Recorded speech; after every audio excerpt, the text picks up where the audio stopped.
A very good morning to all of you. How are you? I hope you all are fine. So as we have discussed in the previous class, this what is magnetic field, what are the poles, what is the pole strength, what is magnetic dipole. Now today we are going to discuss further about the magnetic field, and we are going to discuss that how we can take the various point and where we have to calculate the field there in the case. So basically what we are going to do is we have to take a bar magnet, and we are taking 2 points mainly, that is your at the axis as well as your equatorial, as you have discussed in the previous chapter in the case of electric field also. So here again we are going to discuss the same, but here now the magnetic field is there, right? So basically when we are going to discuss the strength at a point due to a bar magnet, the two cases arises. First one is a point that is taking place at the line joining south or north pole of a magnet but extended. That means axial point you can say whenever the point is taken at its axis.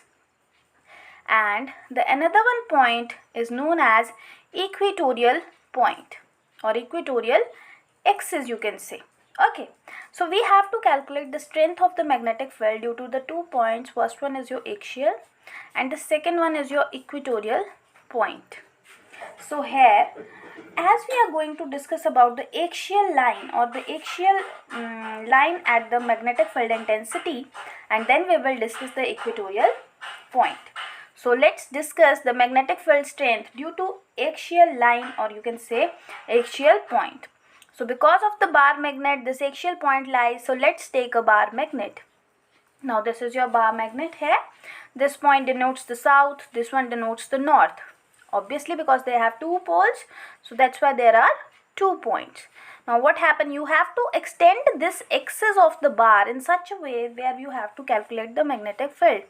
Now let's say this is the point P. Okay, here you have to calculate the magnetic field. Okay, because this point lies on the axis of the bar magnet, so that's why it is termed as axial point also. Now this is your bar magnet, and I told you earlier that the magnetic length of the bar magnet is always equals to 2L. If this is the center of the bar magnet, let's say the point is O.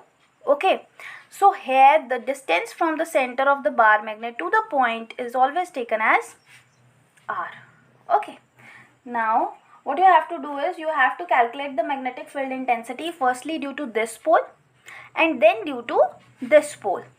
Now the question is that where this magnetic field line of this point will lie, because as we know that there is a dipole creating here, magnetic dipole, and magnetic dipole has a direction of south to north. So similar manner where the dipole goes, there is the direction of the magnetic field of the axial line, that is being represented by BA. A stands for axial here, rightly. So first one we will write the magnetic field for this north pole. Okay, so for north pole I am going to write the magnetic field. So by the application of the Biot-Savart law, that is mu naught over 4 pi, that is going to be constant here. This is your pole strength as I told you earlier.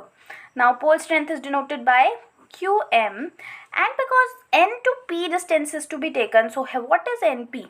If you are going to see it properly, then this one distance is R, and this is going to be divided into 2 parts. First is your L and again it is your L.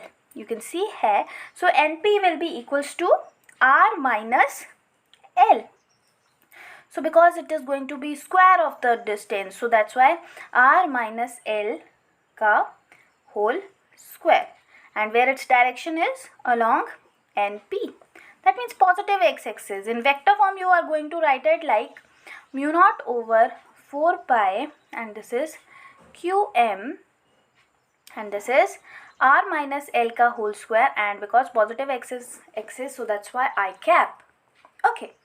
Now similarly you will write for the point P but due to south pole, now S yani south pole. So that is your B2. I will going to write it in the vector form now, mu naught over 4 pi. Now the distance is S to P. So what about S to P? S to P will be taken as R plus L. So here again the strength of the magnetic pole, that is Qm, and the distance, that is R plus L ka whole square. And because now the x-axis is not positive, S to P is going to be in the negative x-axis, so that's why minus I cap. Okay. So in order to write the total magnetic field or the net magnetic field or axial magnetic field, you will say here what is going to be, that is B1 plus B2 in this manner. So you just put the value from the above equations here. So here you can see that mu naught over 4 pi is going to be constant in the both the case, and Qm is also going to be constant. So take it outside, no? And what we will remain with, that is your R minus L whole square, and this minus will create here the sign of minus and R plus L ka whole square, right? And the I cap is now there. Okay. So we will simplify it in order to have the proper solution. So this is your B axial, that is mu naught Qm upon 4 pi, and here LCM will be taken, that will be equals to R square minus L square ka whole square, as you know this by the formula. So this is R plus L whole square, and as minus is present in between, so that's why we will take negative sign here. So mu naught Qm over 4 pi, solve it, a plus b ka whole square is a square plus b square plus 2ab. So minus sign is there, so be careful while writing here. R square plus L square minus 2RL, and this one is same like this. Okay.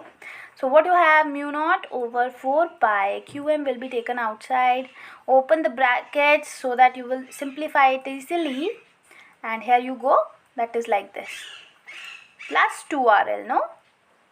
And here R square minus L square ka whole square. So cut them down this way.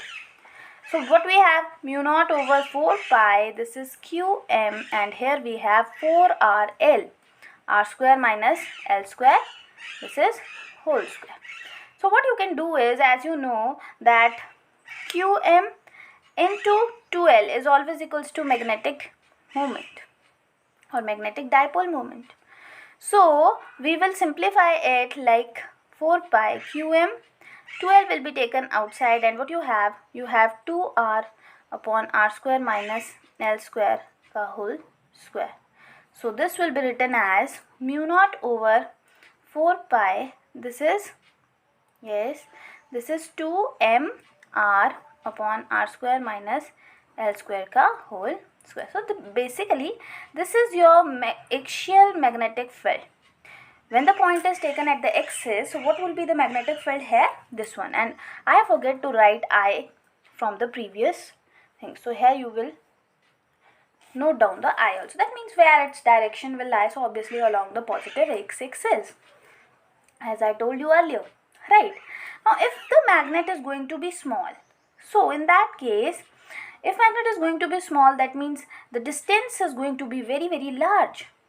And obviously that the thing which is going to be small, that is going to be neglected. That means it is going to be neglected. So what we will have, mu naught over 4 pi 2mR upon R, 4 aa jayega na, square and square 4.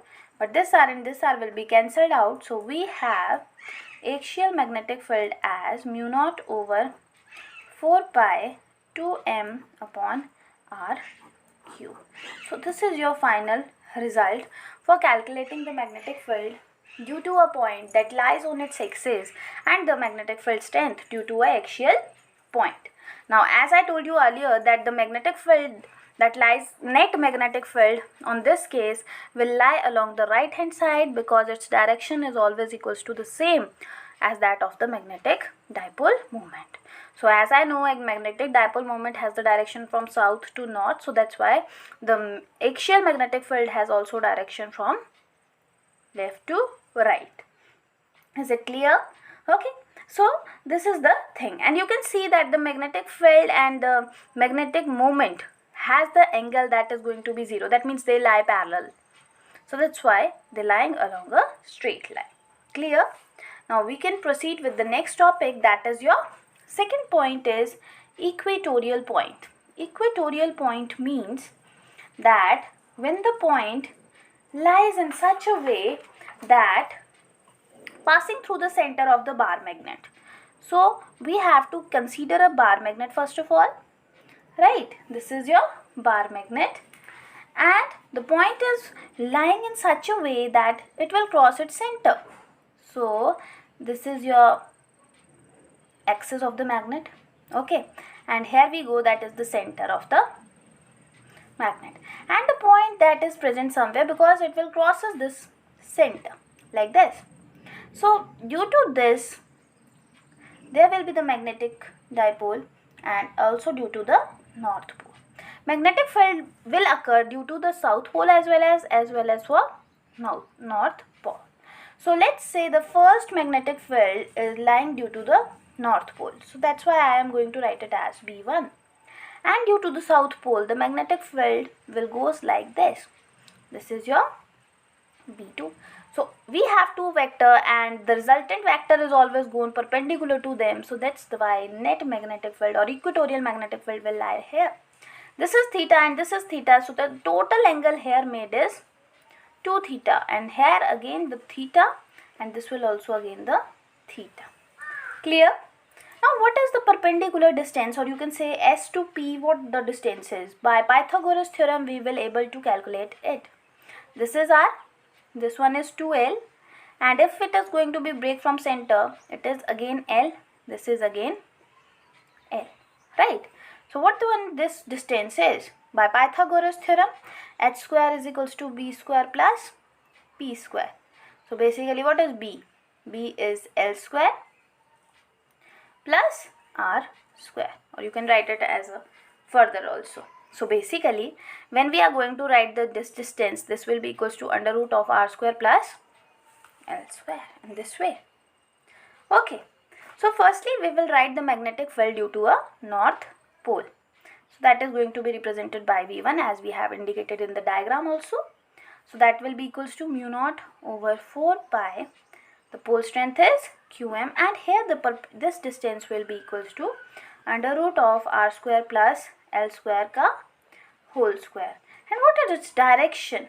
Its direction is along P, and this is C. You can say here the point is C.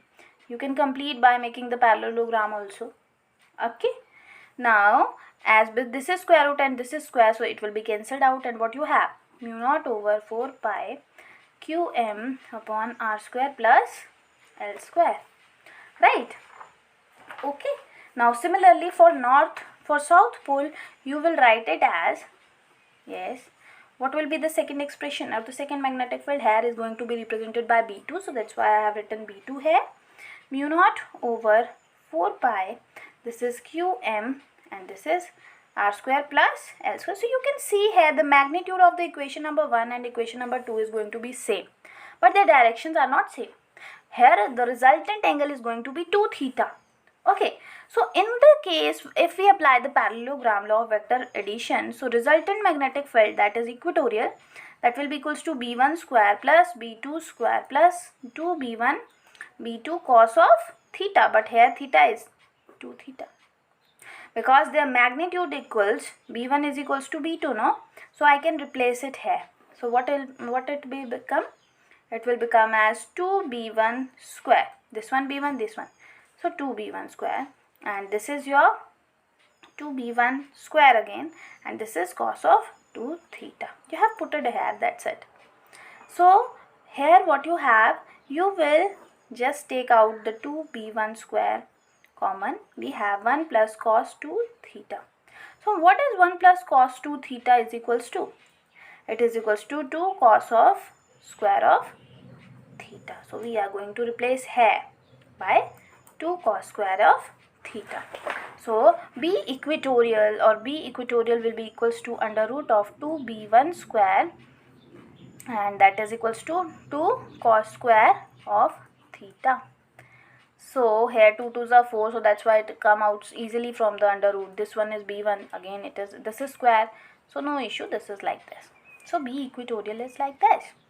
Now you just put the value of B1 from the previous equation, that is equals to, you just put like this, mu naught over 4 pi, right?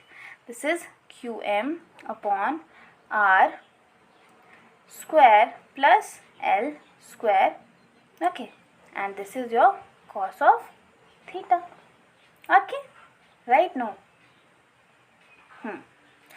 cos theta or cos of theta is also going to be vanished out here. How? We will see here. We will put the value of cos theta from the here, cos theta. Now what is cos theta? You just take cos theta is Pandit Badri Prasad Har Har Bhole. So that's why base and hypotenuse. Base is what? This is your 90-degree angle, no? So this is your base and hypotenuse is this. So basically it comes as L upon under root of R square plus L square. So you just put the value here and you will got 2 mu naught 4 pi QM R square plus L square, and ye L है, and this is your R square plus L square 1 by 2, like this. So here we go, mu naught over 4 pi QM L, and this is your same base power are added, so that's why 3 by 2. Okay, this will become as 3 by 2 here. So we know that since QM into 2L is always known as magnetic dipole moment, so we just put the value 2 will be shifted here, right? So here we become B equatorial as mu naught over 4 pi M upon R square plus L square 3 by 2. If the dipole is going to be short now, that means L square is going to be very short as compared to R square. So small thing is going to be neglected. So that's why B equatorial will be equals to mu naught over 4 pi, and this is M. This one be equals to, this is square and square is going to be cancelled out. So we have R cube. So what is the direction of the magnetic field on equatorial line of bar magnet? It is direction opposite to the direction of magnetic dipole moment. That means magnetic dipole moment has the direction of south to north. So where it goes, it has the direction opposite, that means north to south. So what is the magnetic field direction here? That is your north to south. Is it clear? Now we can calculate the relation between these two fields, B axial and B equatorial. From this equation, one is this one, and another one is you have calculated here, second one. Okay, so you can see the same form is there. You can see or you can compare here. I will write it here for your convenience, that B axial is equals to mu naught over 4 pi. This is 2m upon r cube. And B equatorial is equals to mu naught over 4 pi m upon r cube. So you can compare. You can see easily that B equatorial and B axial upon B equatorial will be equals to 2, because only the difference of 2 there, no? So here axial is always equals to twice of equatorial. So whose strength will be more? So the point on the axial line have the magnetic strength more.